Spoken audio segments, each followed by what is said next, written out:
영광의 하나님을 뵙는 복된 주일 예배의 자리에 나오신 성도 여러분을 환영합니다. 오늘은 2025년 새해 첫 번째 주일 예배인데, 한 해 동안 우리 하나님께서 매 주일마다 여러분들이 예배 드릴 때 하늘의 신령한 복을 주시고, 또 여러분의 가정에 평강과 또 화평함이 더해지는 축복된 하루하루가 되시기를 축원합니다.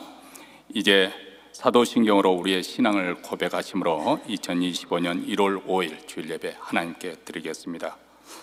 전능하사 천지를 만드신 하나님 아버지를 내가 믿사오며 그의 아들 우리 주 예수 그리스도를 믿사오니 이는 성령으로 잉태하사 동정녀 마리아에게 나시고 본디오 빌라도에게 고난을 받으사 십자가에 못 박혀 죽으시고 장사한 지 사흘 만에 죽은 자 가운데서 다시 살아나시며 하늘에 오르사 전능하신 하나님 우편에 앉아 계시다가 저리로서 산 자와 죽은 자를 심판하러 오시리라. 성령을 믿사오며 거룩한 공예와 성도가 서로 교통하는 것과 죄를 사하여 주시는 것과 몸이 다시 사는 것과 영원히 사는 것을 믿사옵나이다. 아멘. 우리 다 함께 일어나셔서 찬송가 248장 우리 하나님을 찬송하겠습니다.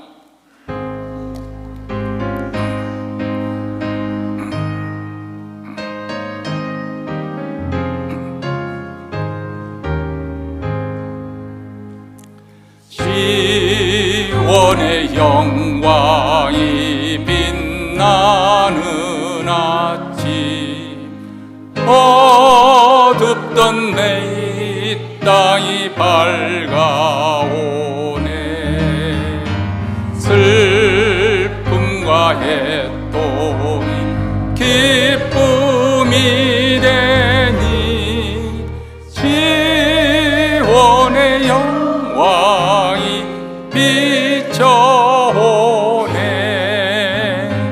시온의 영광이 빛나는 아침, 매였던 종들이 돌아오네.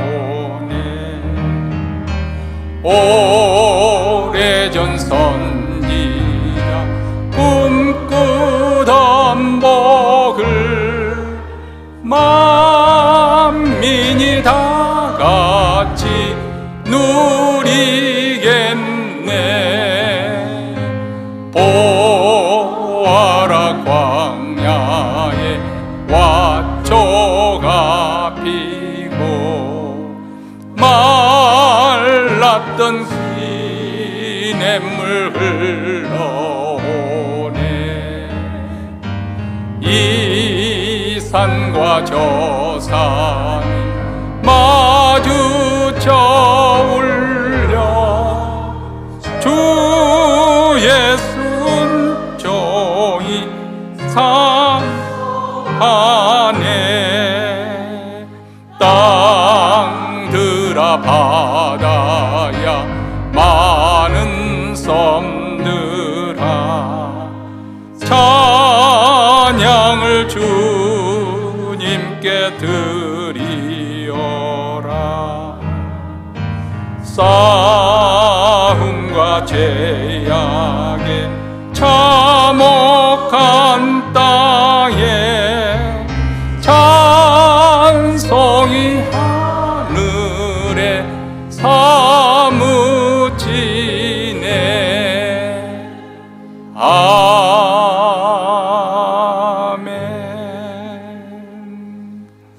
이 시간 우리 마음을 앞에서 하나님 앞에 기도할 때 먼저 오늘 예배 가운데 2025년 한 해 동안 하나님의 영광이 우리가 예배 드릴 때마다 충만하게 나타나 저희들을 압도하여 주시고 그 거룩한 빛에, 그 영광의 빛에 사로잡히는 축복된 주일 예배가 이루어질 수 있도록 우리 교회뿐만 아니라 드리는 모든 교회들, 특별히 우리 한인교회 예배 드릴 때마다 주님의 임재가 생생하게 느껴지게 하시고 하나님의 영광에 사로잡히게 하시고 하나님을 경험하는 위대한 사건이 일어나게 하옵소서. 주의 영광이 혁혁히 나타나 저희들을 압도하여 주시기를 위해서 기도하십시다. 이어서 하나님께서 이 교회 부흥을 허락하여 주셔서 말씀의 권세가 나타나게 하시고 기도의 능력이 나타나 복음이 힘있게 증거되게 하여 주셔서 하나님께 영광을 돌려드리고 주 예수 그리스도의 이름이 존귀케 되어지고 그 이름이 전파되는 귀한 역사가 나타나도록 하나님 교회에 부흥을 주시고 복음이 힘있게 이 몬트리 지역에 그리고 땅끝까지 전파되게 하옵소서. 세 번째로는 2025년 새해를 맞이해서 우리 가정의 기도 제목을 하를 때 특별히 한 해 동안 우리 자녀들 또 손자 손녀들의 일까지 자손들의 일까지 하나님을 잘 믿는 신실한 하나님의 백성으로 살아갈 수 있도록 주님의 은혜의 울타리에 벗어나지 않도록 주께서 저들을 선히 이끌어 주시고 또 지도하여 주시기를 위해서 기도하시고 또 직장과 사업토와 그리고 장래 소원하는 바 현재 가정의 여러 가지 기도 제목을 가지고 하나님 앞에 아뢰십시다. 특별히 우리 교우들 가운데 어려움에 봉착한 분들, 경제적으로 또 가정적으로 여러 가지 시련이 있는 분들, 병석에 누워 계신 또 바깥 출입이 어려운 여러 아픈 성도들 위해서 치유와 회복의 역사가 나타나도록 하나님의 선하신 손길이 역사하여 주시도록 위해서 이 시간 이러한 기도 제목을 가지고 다 함께 통성으로 기도하겠습니다. 자비로우시고 은혜로우신 하나님 아버지, 오늘도 그리스도의 피를 힘입어 은혜 보좌 앞에 나와 하나님의 이름을 높여지며 찬송하며 찬양하며 영광을 돌려드립니다. 2020년 새해를 맞이하여 한 해 동안 매 주일마다 예배 드릴 때 하나님의 영광이 나타나 저희들을 사로잡아 주시옵고 또 하나님의 영광의 빛에 압도되는 주일 예배가 이루어지기를 원합니다. 우리 교회뿐만 아니라 몬테네는 모든 교회들, 특별히 우리 한인교회 주의 영광이 생생하게 아버지 나타나게 하여 주셔서 주님의 임재를 경험하게 하시고 주님을 만나는 사건이 일어나게 하여 주시옵시고 주님을 아버지 하나님 만나는 그러한 경험하는 가운데 만나는 흔적을 안고 돌아가는 주일 예배가 될수록 주여 예배 시간마다 주님의 영광이 혁혁히 나타나 저희들을 압도하여 주시옵기를 간절히 원합니다. 2025년 한 해 동안에도 주의 교회를 크게 부흥케 하여 주시옵소서.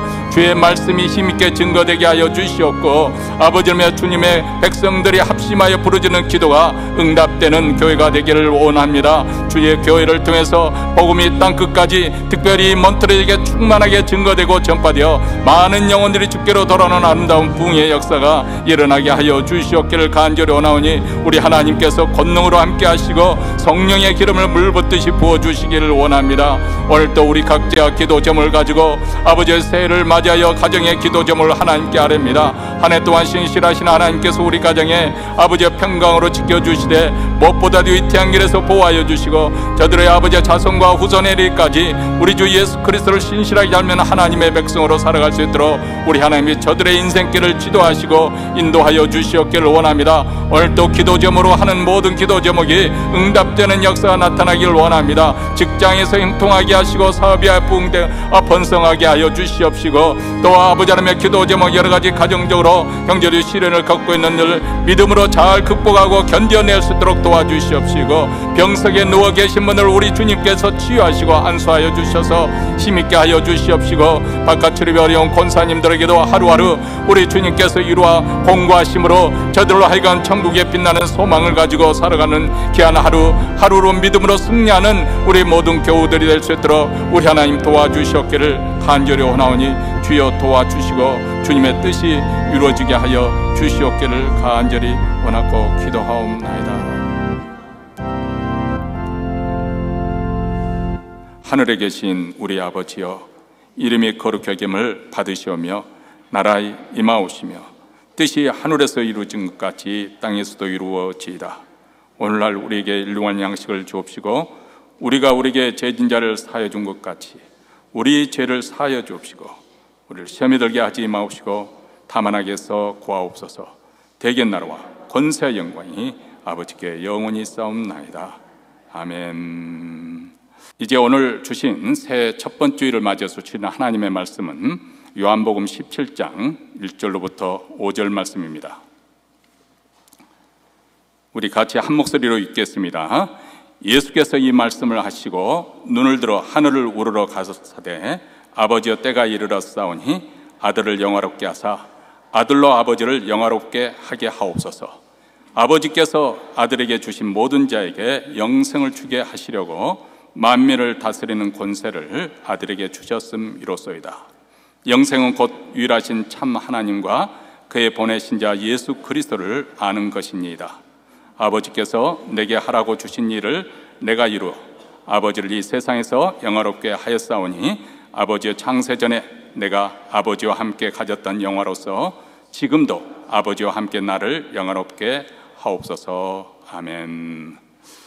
한 해를 시작하면서 새해를 맞이하면 사람들이 되게 결심하고 결단을 합니다. 내가 한 해 동안 이렇게 살겠다. 새로운 시작과 아울러서 희망을 갖게 되는 것이죠. 또 소원하는 것들이 성취되기를, 결심했던 것이 성취되기를 바라는 그런 희망 속에서 어쩌면 우리 삶에 어떤 목표가 생기게 되고 동기, 무엇을 위해서 오늘 한 해 동안 살아갈 것인가, 그리고 또 그것을 이루고자 하는 의욕을 갖게 됩니다. 여러분은 새해 어떤 소원을 가지고 이제 시작하셨나요? 대부분의 사람들은 뭐 어떤 거창한 것보다도 아주 소박한 것일 수 있습니다. 우리 가정이 아무 일 없이 무사하게 세월을 살면 살수록, 또 인생을 살면 살수록 이렇게 무사히 하루하루 또 한 해 한 해 지나가는 것이 결코 평범한 것이 아니구나. 당연하게 생각했던 그 평범한 일이 결코 평범한 것이 아니구나. 지난 주에도 사람들이 있는 곳에 차량이 돌진해서 많은 사람이 죽었지 않습니까? 참 사람들 많이 모이는 데 가기가 점점 두려울 정도로 하루하루 삶이 말 그대로 기적이 아닌가, 그런 생각이 문득문득 들기도 합니다. 다만 이렇게 소박한 꿈, 소원, 우리 가정에 행복하기를 원하는 그 소원, 만약 우리가 그 소원한 반대로 한 해를 잘 우리가 살아낸다면 우리는 연말에 되어서 실망하지 않을 것인가, 후회하는 그런 일은, 그런 것은 없을 것인가 생각해 봅니다. 아마 전혀 그렇지 않다고 말한다면 아마 자기 기만에 속할지도 모르겠습니다. 누가 완벽하게 우리가 결심한 바대로 아니면 소원한 바대로 그것을 다 구해낼 수 있겠습니까? 그래서 우리 인생에는 늘 후회와 해안이 있기 마련인 것 같습니다. 특히 인생의 항원에 접어든 노인들에게는 과거를 돌아보면서 아쉬움을 느끼는 순간이 적지 않게 많습니다. 일생 긴 여정을 걸으면서 기쁨과 성취를 맛보았지만 동시에 하지 못했던 일들, 놓친 기회들, 그리고 스쳐 지나간 그 소중한 순간들을 늘상 우리는 아쉬워하고 후회하기도 하죠.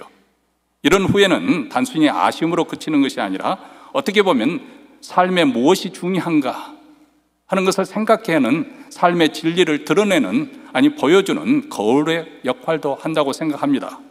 몇 가지 그것 중에 제가 생각해 보았습니다. 노인들이 가장 많이 후회하는 것은 중에 무엇이 있을까? 우선 첫 번째로는 많이 사랑하지 못한 것, 아니 그것보다도 사랑을 표현하지 못하고 살아왔던 것. 부모님께 좀 더 감사의 표현을 하고, 아니면 자녀들을 격려하고 지원하는 그 마음의 표현을 더 적극적으로 했더라면, 배우자에게 사랑한다는 그런 고백을 더 많이 했더라면, 얼마 전에 일어난 무한 공항에서 일어난 참변을 봤지만은 어느 자매분이 올리는 카톡에 보면 엄마 사랑해, 그 문자가 사람들의 마음을 울렸지 않습니까? 여러분, 사랑은 마음에 담아두는 것이 아니라 표현해야 됩니다. 제 세대 이상의 요즘 젊은 세대는 잘 표현하고 살 거라고 믿습니다만은 그렇게 보여집니다. 근데 우리 세대까지, 우리 어머니 아버지 세대는 사랑을 표현을 하지 못하는, 마음에 담아두는, 제가 읽은 기사 유머 가운데 하나가 경상도 사나이들은 하루에 3마디만 한다는 거예요. 야는, 아이들은 어떤 거냐, 묵자, 먹자, 자자. 그러면 하루 3마디 가지고 산다고 합니다. 근데 사랑은 마음에 담아두는 것이 아니라 표현함으로 통해서 나타나는 것이죠. 종은 울리기까지 종이 아니라고 그런 말이 있지 않습니까? 사랑은 사랑한다고 표현하기까지 사랑이 아닌 것입니다. 두 번째로 후회하는 것이 있다면 건강을 소홀히 한 것들. 청년 시대는 건강을 당연하게 여기지만은 이제 노년이 접어들고 이곳저곳 고장이 나게 되고 탈이 나기 시작하면 젊었을 때 돌보지 못했던 그 몸이 고통으로 이렇게 돌아오는 것을 볼 때 아쉬움이 많은 것이죠. 내가 그때 조금 더 규칙적인 생활을 했더라면, 그때 좀 더 절제했더라면, 술과 담배를 그때 좀 멀리 했더라면, 내가 좀 더 운동에 힘썼더라면 지금 현재 훨씬 더 건강한 삶을 누릴 텐데, 이 건강이 얼마나 소중한 것인지 나이가 들어야 깨닫게 되는 것이 또 참 우리 인간의 한계지 않습니까? 세 번째로는 자신의 꿈을 추구하지 못했던 아쉬움. 어떻게 보면 삶의 고단함 속에서 또 하루하루 사는 것이 급급한 나머지, 그저 안정된 직장 생활에 만족한 나머지 나의 꿈을 그대로 추구하지 못했던 것이 아쉬움이 남습니다. 그때 내가 좀 더 용기를 냈더라면. 그런데 그때는 그때 나름대로 이유가 있었겠지요. 왜냐하면 그 당시 삶이 너무 팍팍하고 힘들었기 때문에. 그래서 항상 우리가 꿈을 펼치지 못한 것에 대한 아쉬움이 있습니다. 네 번째로 생각하면 시간을 낭비했던 것. 우리에게 주어진 시간이 유한하다는 것을 깨달으면 깨달을수록 지나간 시간의 소중함을 뼈저리게 느끼게 되죠. 젊었을 때는 왜 이리 시간이 안 가노? 그렇게 생각했지만은 이제는 나이가 들면 점점 한 해가 너무 무섭게 빨리 흘러가지 않습니까? 그런데 그 소중한 시간을 젊었을 때 불필요한 무의미했던 염려와 걱정으로 시간과 에너지를 낭비했던 것들, 불필요한 일에 내가 너무 스트레스를 받고 시간을 보냈던 것이 후회스럽습니다. 차라리 그 순간에 내가 더 즐거운 마음으로 더 웃고 살았더라면 얼마나 좋았을까. 그 시간에 내가 더 의미 있고 생산적인 일을 배우는 데 시간을 보냈다면 얼마나 좋았을까. 시간에 대해서 아쉬워하는 것이죠. 그리고 마지막으로는 관계의 소홀히 함, 그것에 대한 아쉬움이 있습니다. 가족이나 친구들을 그때는 사는 것에 바빠서 내가 하고 이루고자 하는 것에 바빠서 주위 사람들을 제대로 돌보지 못했던 것. 저도 부끄러운 고백이지만은 제가 목회자로서 이렇게 또 특히 담임 목사로 되면서 사실 제가 하루 정도 뭐 한 주 빠진다 해서 교회가 뭐 문제가 생긴 것도 아니거든요. 다른 목사님 와도 저보다 훨씬 더 말씀도 잘 전하시고 그랬을 텐데 그때는 뭐가 그렇게 그렇게 생각에 딱 갇혀 있을 건지 모르게요. 우리 가족들에 있어서 어떻게 보면 그들의 일생에 있어서 단 한 번 있을까 말까. 예를 들어서 결혼식, 장례식, 주말에 꼭 그런 일들이 있으면은 목회자 이 주의를 지켜야 된다는 그 생각 때문에 가지 못했던, 이제는 좀 여유를 가지고 하지만 그 젊었을 때 가장 필요로 할 때 또 친히 함께 그 즐거움에 그 슬픔에 동참했던 그 자리에 내가 없었던 것에 대해서 후회로 남습니다. 과거로 돌아갈 수 있다면 더 많은 시간을 사랑하는 사람들과 함께 보낼 걸, 이렇게 우리는 아쉬워하고 후회하는 것이죠. 자, 이렇게 후회는 누구에게나 존재하지만은 그것 또한 우리 삶의 중요한 교훈이 됩니다. 특별히 이런 노인들의 후회 속에는 삶의 지혜가, 삶의 진리가 우리가 발견하도록 돕는 것이죠.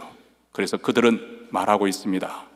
특별히 아직 내가 젊다고 생각하신 분들은 이 자리에 참여하는 우리 나이 드신 분들이 주는 그 자기 자신의 삶을 통해서 주는 교훈에 대해서 귀담아 들으시기 바랍니다. 지금 이 순간 이 자리가 매우 소중하다. 늦었다고 생각하지 말고 정말 내가 소원하는 것, 꿈꾸는 일을 오늘 시작하라. 사랑하는 사람에게 오늘 사랑한다고 고백하라. 그렇습니다. 우리는 과거를 다시 살아올 수도 없는 것이고 미래를 앞당겨 살 수 없는 것이고 오늘 현재 이 순간이 매우 귀중한 시간입니다.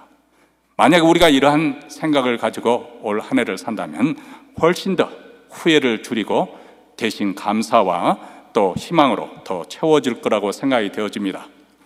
우리 인간은 모두 다 지난날 과거에 대해서 후회와 해안을 가지고 그리고 인생을 마무리하지만은 우리 주님은 33세의 젊은 그 나이에 갑자기 그리고 가장 참혹하게 삶을 마감했지만은 그분은 후회 없는 인생을 살으셨다고 그렇게 말씀하고 있습니다. 오늘 본문 4절에 보면 아버지께서 내게 하라고 주신 일을 내가 이루어 아버지를 이 세상에서 영화롭게 하였사오니 하나님께서 내게 이 땅에 보내서 주라는 사명을 내가 다 성취했습니다. 그래서 십자가에 돌아가시는 그 마지막 순간에도 그분은 33세의 그 생애의 가장 절정의 순간에 생이 단절된 비극적인 죽음을 맞이했음에도 불구하고 다 이루었다, 십자가 위에서 그렇게 선언하셨습니다. 이렇게 예수님께서 후회 없는 인생을 살으셨던 그 비결이 무엇인가? 그것 중에서 뭐 여러 가지 우리가 생각할 수 있겠지만은 확실하게 한 가지 우리에게 깨달을 수 있는 것은 그분은 삶의 목적과 소원을 가지고 그것을 위해서 살으셨다는 것은 분명하게 오늘 본문에서 보여주고 있습니다. 오늘 본문 1절을 보시기 바랍니다. 하늘을 우러러 가라사대 아버지여 때가 이르렀사오니 아들을 영화롭게 하사 아들로 아버지를 영화롭게 하옵소서. 요한복음 17장을 가리켜서 우리는 예수님의 대제사장 기도문이라고 그렇게 말합니다. 예수님께서 십자가에 달리기 바로 직전에 바로 기도를 드리는 그 긴 기도문이 17장인데 앞으로 몇 차례에 걸쳐서 이 기도문을 통해서 우리가 공부하면서 올 한 해 동안 우리가 어떤 삶을, 아니 오늘 뿐만 아니라 우리의 남은 생애를 어떤 삶을 살아갈까, 하나님이 우리에게 원하시는 그 마음이 무엇일까, 아니 우리 교회를 향한 하나님의 뜻은 무엇일까, 그것을 발견해 보려고 합니다. 그런데 그 긴 기도문의 첫 마디가 때가 이르렀사오니 그렇게 말합니다. 이 때라고 하는 것은 바로 예수님이 십자가를 맞이하는, 십자가의 죽음을 맞이하는 때를 의미합니다. 어떤 면에서 예수님께서 지금 마지막으로 드리는 그런 마음의 소원을 담아서 드리는 기도문이라 해도 과언이 아닐 것입니다. 여러분, 최근에 개봉돼서 화제를 모으고 있는 한국 영화, 뭐 미국에 사는 제대로 아직 보지 못했습니다만 하얼빈이라는, 그런 하얼빈 그러면은 우리가 잘 알지 않습니까? 안중근 의사가 이토 히로부미를 암살했던 그 사건입니다. 근데 그것을 이제 영화로 만들어졌는데 그가 법정에서 최후 진술을 할 때 이렇게 말했다고 합니다. 내가 바라는 것이 있다면 그것은 나의 사랑하는 조국을 당신 일제의 압제로부터 해방되는 것뿐이요. 여러분, 김구 선생님도 나의 소원이라는 그 책에서 말하기를 나의 소원은 첫째도 독립이요, 둘째도 독립이요, 셋째도 독립이다, 그렇게 썼습니다. 그 한 가지 소원 때문에 그의 나이 19살 때 그런 집을 떠나서 독립운동에 투신하고 그리고 백발이 성성한 70세에 고국으로 돌아왔습니다. 한평생을 그렇게 독립하면서 얼마나 많은 역경과 시련과 고통을 당했겠습니까? 그런데 그 소원이 있었기 때문에 그것을 견뎌내신 것이죠. 자, 예수님 역시 마음에 간직하고 있는 간절한 소원이 있었다는 것입니다. 십자가의 죽음을 앞두고 예수님께서 하나님께 드리는 기도문 속에서 가장 먼저 들고 나온 내용은 어쩌면 예수님이 늘 마음에 품고 있었던 그 소원이 무엇이었는가? 아버지를 영화롭게 하옵소서. 조금 쉬운 말로 바뀌면 하나님 아버지께 영광을 돌리게 하옵소서. 하나님 아버지를 영화롭게 하는 것, 이것이 예수님의 가장 간절히 그리고 가장 큰 소원이었습니다. 일생을 그 목적을 향해서 그리고 그 목적대로 살으셨습니다. 그리고 이제 죽음을 앞둔 그 순간에서도 하나님이 영화롭게 되는 것이 그분의 간절히 바라는 소원이라고 말씀하고 있습니다. 여러분, 우리는 누구나 다 장로교인이라면 세례문답을 받을 때 웨스트민스터 소유문답 첫 번째 질문을 우리가 암송하게 되지 않습니까? 인생의 제일 되는 목적이 무엇인가? 다시 말하면 우리 인간이 존재, 의의가 어디 있느냐? 무엇을 목적으로 우리는 살아가는 것일까? 그 대답은 하나님을 영화롭게 하고 그분을 영원토록 즐거워하는 것이다, 이렇게 말합니다. 아주 짤막한 문답 형식으로 되어진 것이지만 여기에 함축된 의미는 굉장히, 어떻게 보면 신학적으로 굉장히 많은 것을 담아내고 있습니다. 우선 하나님을 영화롭게 한다는 것은 우리 삶을 통해서 하나님께 영광을 돌린다, 찬양을 드리고 그리고 그분의 이름을 높이고 그분의 영광을 드러낸다는 그런 의미가 되겠습니다. 다시 말하면 우리 인간이 가지고 있는 성공이나 아니면은 자신의 행복, 소박한 행복, 그 누구나 다 소원하고 있지만은 그것이 나쁘다는 것이 아니라 거기에 머무르지 아니하고 궁극적으로 하나님의 영광을 드러내는데 우리 인생의 목적에 초점이 맞춰져야 한다는 것을 말씀하고 있습니다. 왜냐하면 하나님께서는 자신의 영광을 위해서 이 천지 만물, 우주 만물을 창조하시고 우리 인생을 창조하셨을 때도 바로 이 목적으로 우리를 불러주셨습니다. 그렇기 때문에 오늘날처럼 이렇게 혼란스러운 가치관이 아주 뒤집어지는 그런 세상에 살 때 우리는 다시 한번 우리 삶의 목적이 어디 있는지 다시 한번 하나님 말씀에 귀를 기울일 필요가 있습니다. 인생의 가장 본질적인 것을 놓치지 않고 우리가 붙잡아야 될 이유가 바로 자칫되면 세상에서 혼란 가운데서 우리가 표류하는 인생을 살 수 있기 때문에 그렇습니다.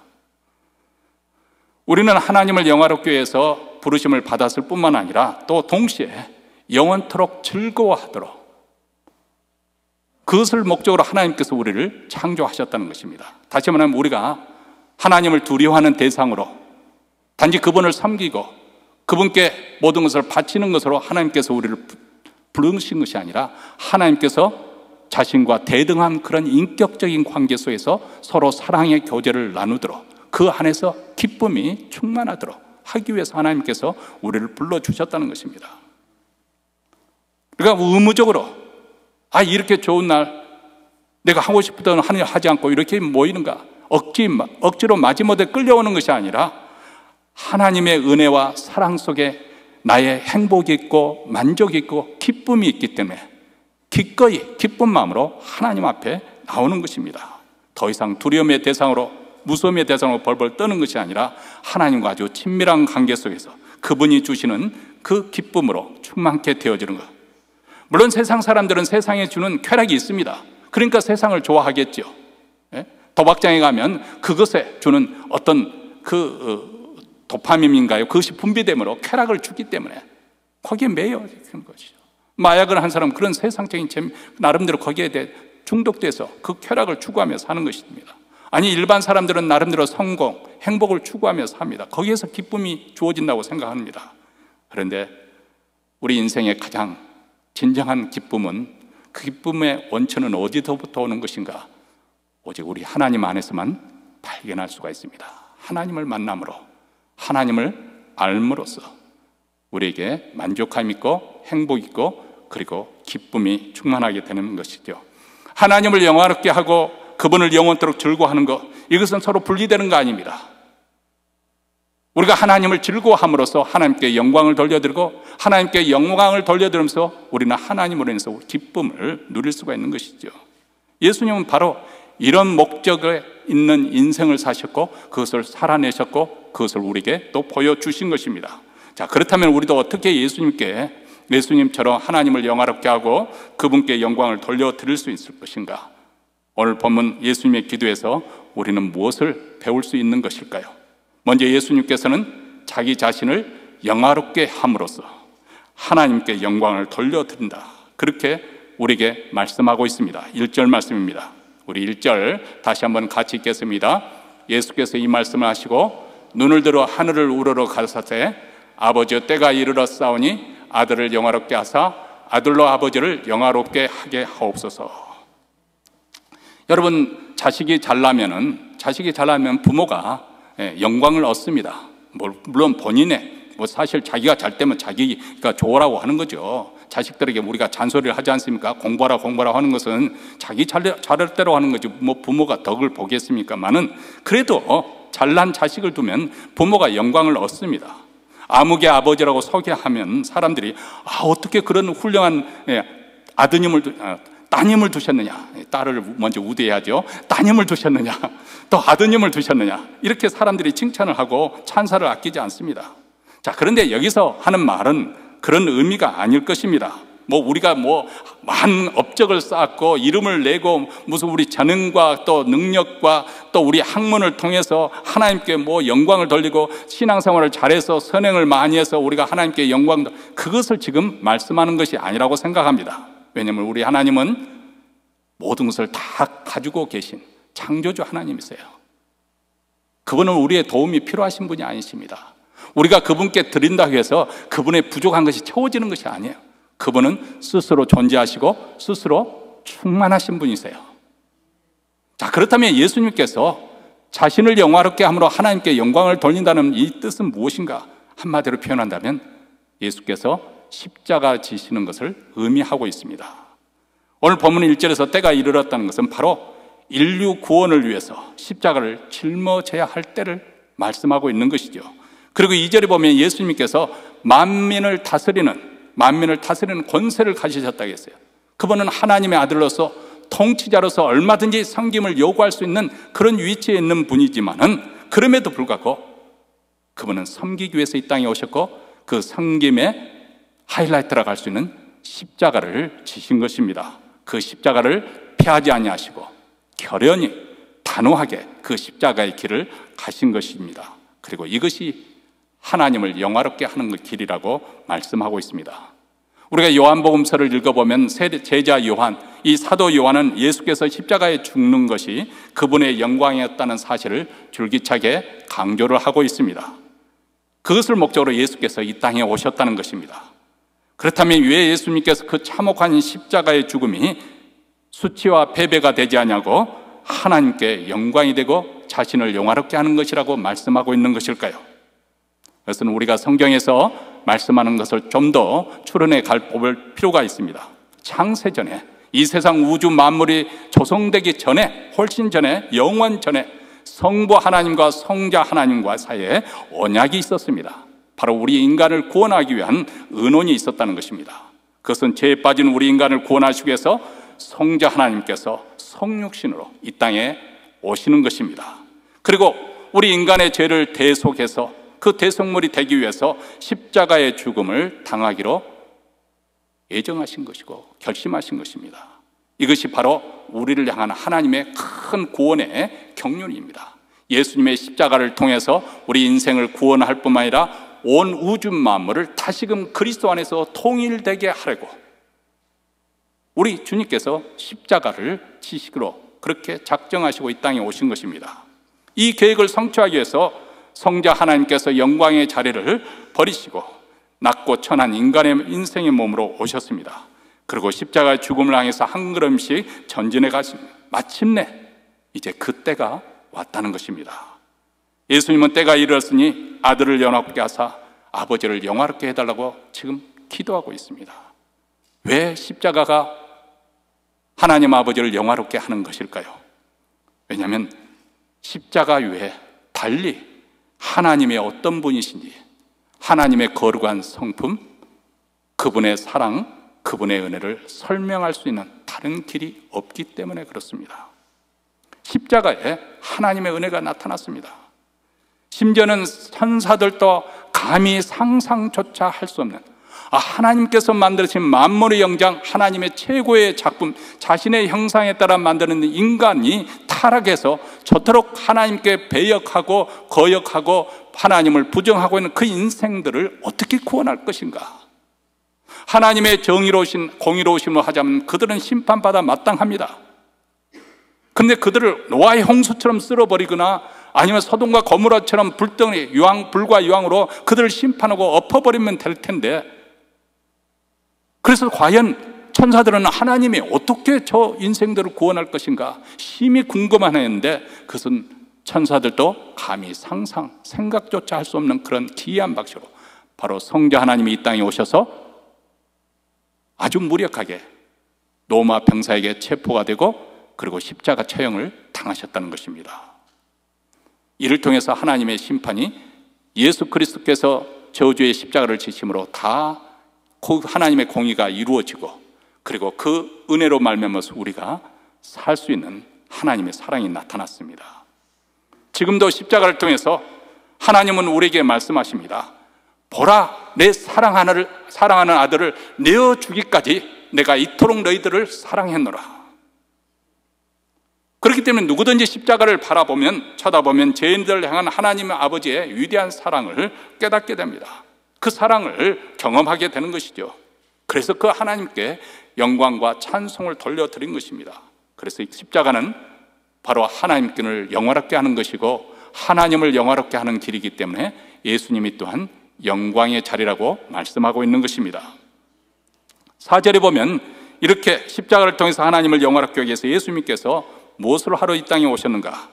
아버지께서 내게 하라고 주신 일을 내가 다 이루어 아버지를 이 세상에서 영화롭게 하였사오니.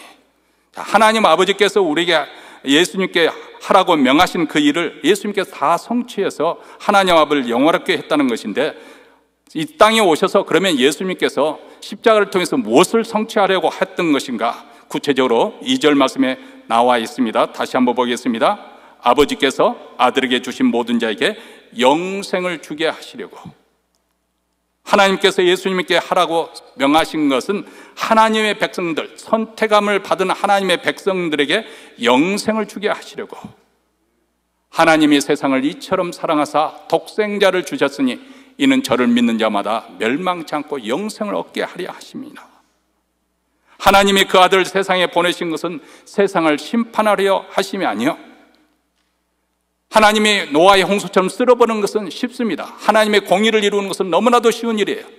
소돔과 고모라처럼 완전히 뒤엎어 불과 유황으로 멸망시키는 것 쉬운 일입니다. 그런데 심판하려 하나님의 아들을 보낸 것이 아니라 저로 말미암아 세상의 구원을 받게 하려 하십니다. 이 세상에 영생을 주려 하는 것, 그것이 바로 하나님께서 예수님에게 주신 사명인 거죠. 자, 우리에게 영생을 주시려고. 이 영생이 무엇인가? 영생이란 말과 구원과 우리가 서로 교환해서 쓸 수 있습니다. 그렇게 써도 뭐 큰 문제는 아닙니다. 이해하는 데는 아주 오히려 더 도움이 되죠. 근데 영생이란 말을 좀 우리가 단어를 분석해 보면 말 그대로 죽지 않고 오래 산다는 것을 영생이라고 하지 않습니까? 그러면 오래 죽지 않고 오래 살면은 영생이라고 하는 것인가? 그런 것은 아닙니다. 왜냐하면 영벌이 있기 때문에. 악한 자들이 가는 이 지옥에 사는 것도 영원히 죽지 않고 삽니다. 그래서 가르쳐서 영벌이라고 하는 것입니다. 그렇기 때문에 단지 길게 사는 것. 어떤 분은 그렇게 생각해요. 아니, 뭐 젊은 사람들 이 말하면 무슨 말인지 이해가 안 되겠지만, 이제 몸에 이제 병이 들고 그리고 힘이 없고 여러 가지 병력 한가운데 사는 분들 중에서 뭐 80세가 되고 90세가 넘어가고 100세를 향해 나가고 보면은 왜 하나님께서 나를 데려가지 않은지 모르겠다. 삶는 것 자체가 힘들고 지겹다고 그런 말씀합니다. 그래서 우리가 자칫 잘못하면 천국에서 천년 만년 계속 영원히 살면 얼마나 보링할 것인가. 아무리 좋은 것도 세상에서는 지루하지 않습니까? 질려버리지 않습니까? 그래, 우리 인간이 얼마나 변덕스러워요. 어제까지는 그것을 좋다 해도 오늘 하면 하기 싫은 것이 우리 인간의 마음이잖아요. 그렇기 때문에 영생의 삶을 천국에 계속해서 한다는 것은 어떻게 보면은 뭐 그렇게 별 볼 일 없는 시시한 것으로 생각을 합니다만, 우리가 길게 사는 것을 영생으로 생각하지 않고 영생이라고 하는 것은 삶의 질적 차원에서 우리가 이해를 해야 됩니다. 이 땅에 사는 동안은 죄로 인해서 또 사망의 그림자가 있기 때문에 몸에 고통도 있고 시련도 있고 고난도 있고 불화가 있고 불의함이 있고 또 시기, 다툼, 미움, 증오, 그래서 우리로 하여금 스트레스를 받게 하고 살맛이 나지 않게 하고 또 여러 가지 어려운 고난 속에서 세상을 비관적으로 살기도 하고 염세적으로, 그래서 심지어는 자기 목숨을 끊는 그런 비극적인 일들은 이 땅에 일어나는 일들이에요. 그런 차원이 아니라 하나님의 생명, 하나님의 생명같이 그렇게 충만한 생명으로 산다는 것입니다. 거기에는 기쁨, 거기에는 은혜가 충만한 거예요. 거기는 사랑이 충만하고, 거기는 더 이상 사망과 권세, 죄의 권세가 다스리지 않고 의로움과 거룩함이 있고, 그리고 은혜가 넘치고 또 기쁨이 넘치고 또 모든 것의 생명에 또 건강함이 넘치는 것, 그것이 바로 영생의 삶이에요. 그래도 길게 살면 힘들지 않겠어요? C.S. 루이스 그분의 그 글 가운데 이런 내용이 있어요. 천국은 어떤 곳이냐? 우리가 쉽게 이 땅에서 천국이 어떤 삶인지 잘 상상이 되지 않으면 한번 청춘 남녀의 연애 감정, 연애할 때 그때 것을 상상해 보라는 거예요. 연애할 때 어떻습니까? 그녀가 살고 있는 동네만 들어서도 온 세상이 꽃바람이 부는 것 같고 향기가 진동하는 것 같고, 그런 시절이 있었잖아요. 없었어요? 부모님들이 맺어줘서 그냥 어쩔 수 없이 지금까지 살아오셨습니까? 그런 시절이 있었잖아요. 만나서 돈이 없어도 그냥 공원에 한 구석에 앉아서 야이도 종일 있어도 지루하지 않잖아요. 연애하고 있는데 지루하다 그 느낌이 오면은 끝장난 거예요. 하루 종일 수다를 떨고 그리고 난 다음에 이제 시간이 늦어서 어쩔 수 없이 이제 돌려보내야 되는 거죠. 그래서 그 여자의 그 길게 긴 버스를 타고 가서 내려주고, 그래도 아쉬워서 그 집안에 머물러서 선승을 해서 한참을 떠들고, 그리고 난 다음에 그럼 여자가 이제 자기 버스 타는 데까지 배웅해 주겠다 또 따라 나오잖아요. 왔다 갔다 왔다 갔다. 그러다가 이제 결국은 이제 어쩔 수 없이 헤어지고 집에 돌아가서 그대로 자느냐 하면 또 전화를 하는 거죠. 잘 들어가느냐 시작해서 동이 환하게 뜰 때까지. 그게 바로 연애 감정이에요. 연애에 빠졌을 때 그 느낌 아니에요? 천국은 하나님에 대한 사랑으로 몰입되는 것이고 충만케 되어지는 것이고, 그런데 하나님이 무한하신 분이세요. 이 우주보다 더 크신 하나님이세요. 그렇기 때문에 그 은혜의 세계는 끝이 없습니다. 충만 위에 충만하게 되는 것, 그것이 바로 천국 생활이요, 그것을 바로 오늘 이 땅에서 누리게 되는 것이 영생을 받은 자, 그 맛을 보게 되는 거예요. 이 땅에서 하나님과의 사랑에 빠지는 거예요. 그분이 주시는 즐거움으로 나도 충만케 되어지는 거죠. 삶의 질이 완전히 달라지는 것이죠. 근데 그 영생을 어떻게 얻는 것인가? 3절에 나와 있습니다. 영생은 곧 유일하신 참 하나님과 그의 보내신 자 예수 그리스도를 아는 것이다. 천상천하 만물의 오직 하나님만이 유일하시고 참되신 하나님이시다. 그의 모든 세상의 신이라고 불리는 그 모든 것은 인간이 창안해낸, 고안해낸 가짜 신들이에요. 우상들입니다.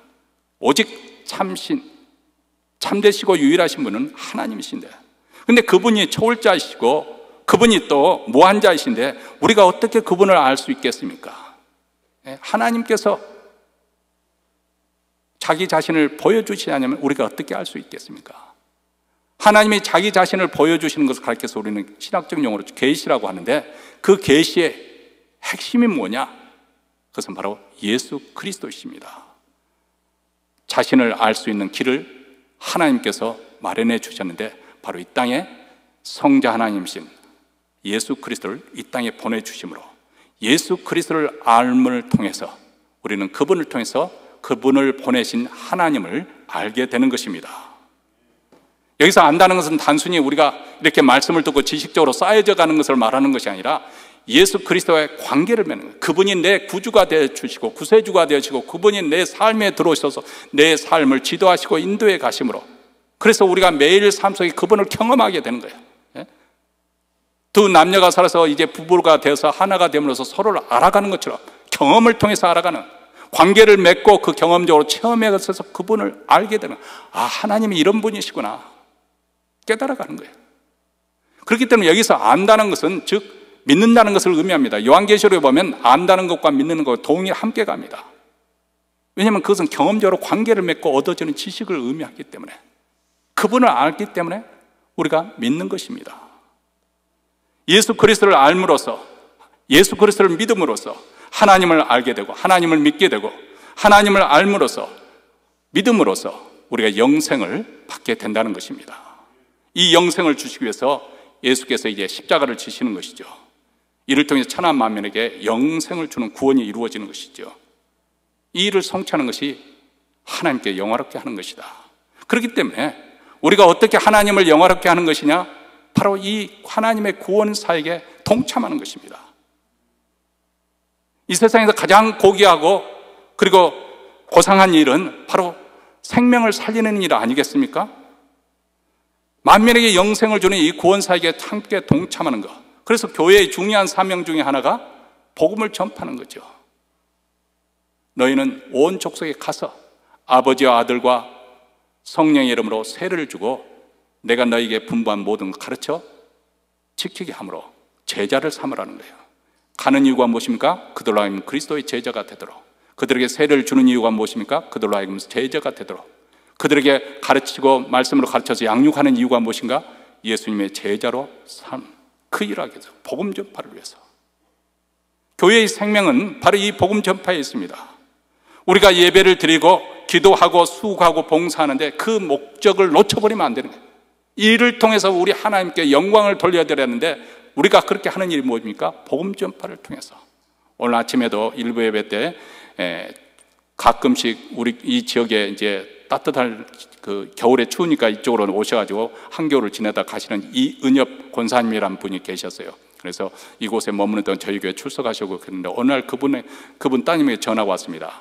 제 어머님이 세상 떠났는데 그분이 살아생전 때 이 목사에게 장례식을 부탁하는 날 그렇게 유언을 내리셨다고. 그래서 우리 권사님들과 함께 몇몇 분이 함께 산호세까지 올라가서 그 장례를 치르고 왔는데 그 따님이 너무 고마워하는 거죠. 오늘 지난번 그 수요일 신년 수요 예배 때 또 크리스마스 신년 그 수요 예배인데 우리가 그날에 크리스마스고 신년이기 때문에 예배를 드리지 않았지 않습니까? 와가지고 그냥 돌아갔는데 오늘 아침 일부 예배 때 다녀갔어요.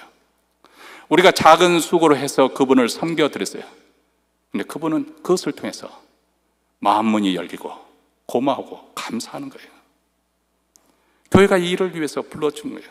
작은 수고를 통해서 주차장에서 주차위원으로, 안내위원으로, 친교로, 교회 봉사에서 보기에서 친교를 함으로써 또 영상과 음향을 이렇게 수고를 함으로써 통해서 또 주일학교에서는 또 주일학교 교사로서 수고를 하면서 이 모든 일이 복음을 위해서, 복음 전파를 위해서, 하나님의 영광을 위해서 하는 것이죠. 사랑하는 성도 여러분, 현재 내가 어떤 환경과 어떤 상황에 놓였느냐, 이것도 물론 우리 행복을 가름지는 중요한 하나의 변수이긴 하지만 그보다 더 근원적이고 중요한 것이 있습니다. 내 마음의 소원이 어디를 지향하고 있는 것인가. 예수님처럼 하나님 아버지를 영화롭게 하는 것, 내가 하나님 아버지의 기쁨이 되기를 원하는 그런 간절한 소원이 있다고 한다면 여러분의 생은 바로 그 목적, 그 소원을 향 중심으로 해서 이제 편성이 되어질 것이고 그렇게 전개가 이루어지게 될 것입니다. 시편 27편 4절에 보면은 내가 여호와께 청하였던 한 가지 일 곧 그것을 구하리니 곧 나로 내 생전에 여호와의 집에 거하여 여호와의 아름다움을 앙망하며 그 전에서 사모하게 하실 것이다. 이 다윗의 소원을 이렇게 표현을 했습니다. 그는 하나님의 임재, 하나님이 나와 함께 하신 것을 간절히 소원했고요, 그 하나님의 영광을 보는 것을 소원했고 여호와의 아름다운 자태를 보기를 열망했습니다. 이런 소원이 있었기 때문에 하나님께서 이 다윗을 향해서 너는 내 마음에 합한 자라 이렇게 칭하였던 것이죠. 오늘 이 시간에도 여러분의 가슴 속에 이런 기도가 있기를 바랍니다. 하늘에 계신 아버지여, 올 한 해 동안 아버지의 이름이 내 삶을 통해서, 내 살아가는 매일 일상생활을 통해서 아버지의 이름이 정직하게 되어지고 높여지기를 원하고 전파되기를 원합니다. 하나님의 이름이 영화롭게 되기를 원합니다. 어쩌면 한밤중에 여러분이 눈을 떴을 땐 나도 모르는 사이에 마음속에 기도하가 아버지를 영화롭게 하옵소서. 어쩌면 여러분이 세상을 떠나는 그 순간에서도 저와 여러분의 가슴에 아버지여, 아버지의 이름이 영화롭게 하옵소서, 아버지의 기쁨이 되기를 원합니다. 이런 소원과 기도가 있기를 바랍니다. 이 소원하는 마음을 가지고 여러분의 가정에서 자녀와 또 손주들을 기도하고 키우시기 바랍니다. 또 이 소원하는 마음을 가지고 여러분의 직장에서 최선을 다하는 그런 직장인으로 살아가시기 바랍니다. 또 이 소원을 가지고 여러분의 물질을 사용하고 여러분을 시간을 사용하시기 바랍니다. 그리고 여러분이 섬기는 교회가 바로 이 목적으로 나아갈 수 있도록 기도할 수 있게 되기를 바랍니다. 그러려면 예수님이 십자가에 내려갔던 것처럼, 그리고 그 십자가에 내려간 그 십자가의 자리가 예수님을 영화롭게 했던 것처럼 우리 성도들이 받을 가장 영광스러운 자리는 어디 있느냐? 내가 직분자가 되어서 사람들에게 인정받는 것, 권사님, 장로님, 집사님 이렇게 인정받는 그것이 중요한 것이 아니고 십자가의 자리에 내려가는 것, 그 자리가 우리 성도들이 가지고 있는 가장 영광스러운 자리라는 것을 여러분은 놓치지 말아야 합니다. 이를 위해서 우리 혈기와 그리고 나쁜 습관과 세속적인 욕망과 정욕, 또 자기 중심적인 이기주의를 십자가에 못 박아 버려야 합니다. 이런 말이 있지 않습니까? 김치가 5번 죽어야 영광을 얻는다고 합니다. 밭에는 부리가 통째로 뽑혔을 때 첫 번째 죽는 것이고, 두 번째는 둘로 쪼개가지고 소금에 절을 때 두 번째 죽고, 세 번째는 고춧가루로 막 비빔박해서 그냥 못 살게 만들어 버릴 때 세 번째 죽는 것이고, 그리고 입속에 뭐가 빠졌네요. 반으로 쪼갤 때가 두 번째고, 소금에 절 때가 세 번째고, 그리고 고춧가루 버무릴 때가 네 번째고, 입속에 들어서 맛있게 씹혀질 때 그때 김치가 영광을 얻는다는 거예요. 이만큼 내 자신을 그냥 십자가에 넣어놓고 완전히 내 자신을 없애버리고 자기 혈기, 자기 인정받는 것, 칭찬받는 것, 사람들에게 대접받는 것, 그런 거 다 갈아 없애버리고 정말 철저하게 하나님이 영광 받기를 원합니다. 그렇게 살면은 두려울 것이 뭐가 있겠습니까? 염려할 것이 뭐가 있겠습니까? 하나님께서 이미 내게 그런 마음을 갖도록 하는 것 자체가 복받은 사람의 모습이 아니겠어요? 그런 마음을 들도록 그렇게 살아야겠다고 마음을 드는 것 자체가 이미 하나님의 은혜가 임한 거죠. 여러분, 세상 사람들이 그런 삶을 살 수 있겠어요? 우리 믿는 사람들이 사는 거죠. 생각해 보세요. 이 주일에 이렇게 모이는 것 자체도 기적이잖아요. 교회가 여러분에게 무슨 용돈을 주는 것도 아니잖아요. 태극기 부대같이 뒷돈 주고 동원하고 그런 것도 아니잖아요. 이렇게 모이는 것 자체, 그리고 거기에 또 부족해서 봉사를 하고 또 헌금을 드리고, 엄청난 일입니다. 엄청난 일이에요. 이것을 하도록 할 수 있는 그것은 바로 이미 하나님께서 우리에게 은혜를 입혀 주셨기 때문에, 그런 마음으로 바뀌어 주셨기 때문에 가능한 거죠.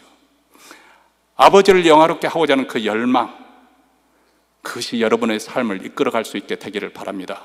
그러면 오늘 한 해 동안에도 여러분의 삶에 하나님이 함께 하시는 그 기쁨이 충만하게 될 것이고, 여러분의 가정이 갈수록 형통하게 되는 줄 믿습니다. 기도하겠습니다.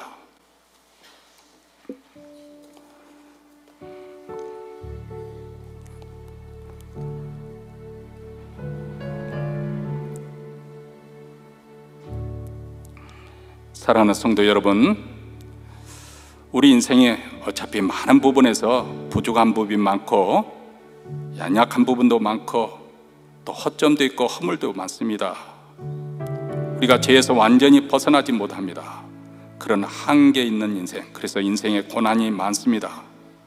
그럴지라도 오늘 말씀처럼 하나님께 영광을 돌리고 하나님을 나의 기쁨으로 삼고자 하는, 하나님이 나의 즐거움이 되고자 하는 그런 열망을 안고 살아가면 가장 중요한 것을 우리는 놓치지 않고, 그래서 나중 훗날 예수님이 후회하지 않는 인생을 살아내셨던 것처럼, 비록 33세의 짧은 인생을 살았지만은 다 이루었다, 그렇게 후회 없는 인생을 살은 것처럼 우리도 후회하지 않을 수 있을 것입니다.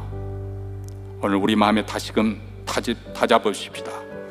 하나님만이 나의 영원한 기쁨이 되시고, 하나님만이 나의 참된 행복이 되어주시고, 하나님이 내 안녕과 행복을 지켜주시는 분이다. 그 외의 모든 것은 다 속임이고 거짓이고 그리고 우상들이다. 그렇게 다짐해 보십시다.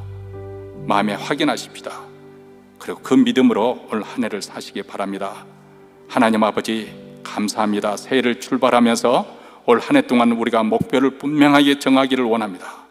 하나님을 영광을 위해서, 하나님을 영화롭게 하기 위해서 우리가 살기를 원하고, 우리가 십자가의 자리에 내려갈 때 우리가 스스로 가장 영광스러운 자리에 들어간다는 것을 늘 마음에 생각하게 하여 주셔서 우리로 하여금 복되고 생명이 충만한 그 길로 나아가게 하여 주시고, 우리 가정도 이런 은혜가 충만하게, 우리 자녀들이 갈수록 번성하는 형통하는 복을 허락하여 주시옵소서. 이러한 믿음을 가지고 이 시간 하나님께 예물을 바쳐드립니다. 새해 첫 번째 드리는 예물 주께서 즐거이 받아주시고 바치는 손길에 복을 주시고 그 가정에 형통함으로 또 화평함으로 은혜를 입혀주시고, 또 이 예물이 쓰는 것마다 우리 주 예수 그리스도의 그 복음이 땅끝까지, 특별히 우리 북한 동포까지 전파되게 하옵소서. 우리 주 예수 그리스도의 이름으로 기도합나이다. 아멘. 우리 다 함께 일어나셔서 찬송가 505장 우리 결단한 마음으로 부르십시다.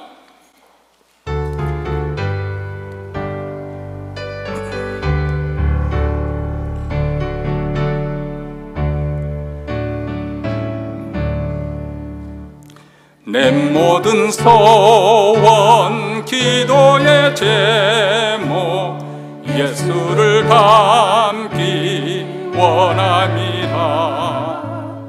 예수의 형상 다 입기 위해 세상에 보았기 전에 예수를 닮기 내가 원하네.